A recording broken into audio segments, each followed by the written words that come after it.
What happens when you lie to the liar? When you hide something from the narcissistic hypocrite?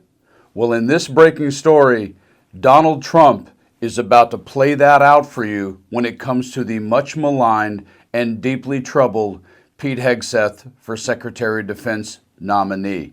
And the key about this is you've likely heard a lot about Pete Hegseth in the last week or so, but you haven't heard from Maggie Haberman of the New York Times, who is the perfect Trump soothsayer.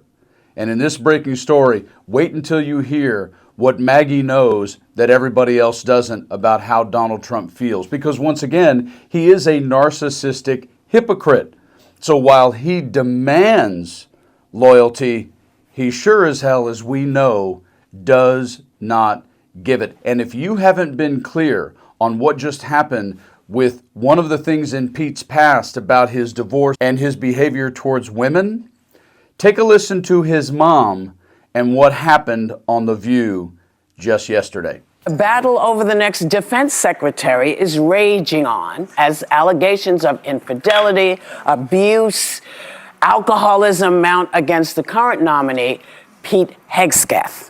And his mom went on Fox News this morning to disavow a scorched earth email that she wrote to him in 2018. Take a look. You say, I have no respect for any man that belittles, lies, cheats, and sleeps around. And you go on and say, you are that man and have been for years. And as your mother, it pains me and embarrasses me to say that, but it is a sad, sad truth. We really believe that he is not that man he was 7 years ago. And I'm sure many of you across the country understand how difficult divorce is on a family. He doesn't misuse women. No. I mean, he's been through some difficult things. Some of those attachments or descriptions are just not true, especially anymore. Did she just say they're not true anymore? Right. Yeah. So in the most haste of any moment in my mom's life, as enraged as I've probably made her, she could never call into question so many things in one letter, including my integrity, my ability, and how I treat people. And the other thing that really jumped out at me is in a divorce, they get contentious. It's awful. People pick sides, but usually not the other partner's side.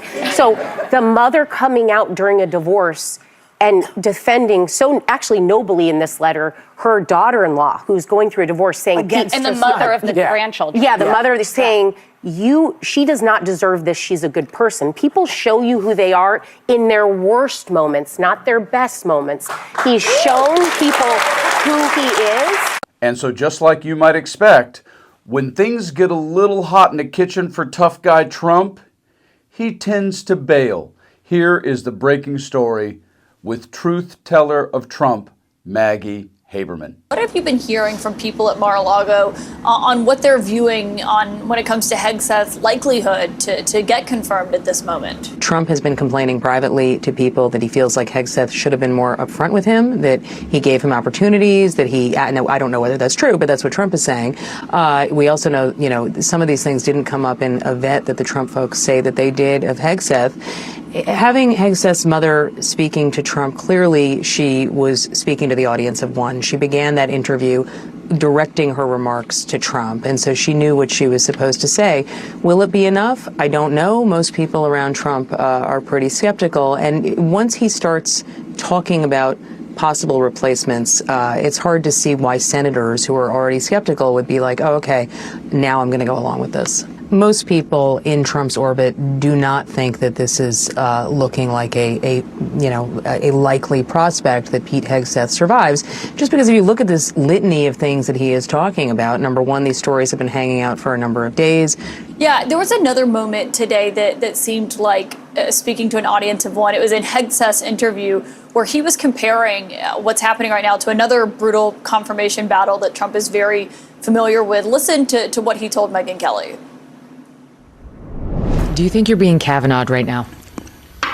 I had a member not 45 minutes ago look me in the eye in private, just he and I, and say, that's what they're trying to do to you. That's what they're trying to do to you. That's their playbook. Get ready for more. We saw what happened, but guess what happened? Kavanaugh stood up and he fought and he won.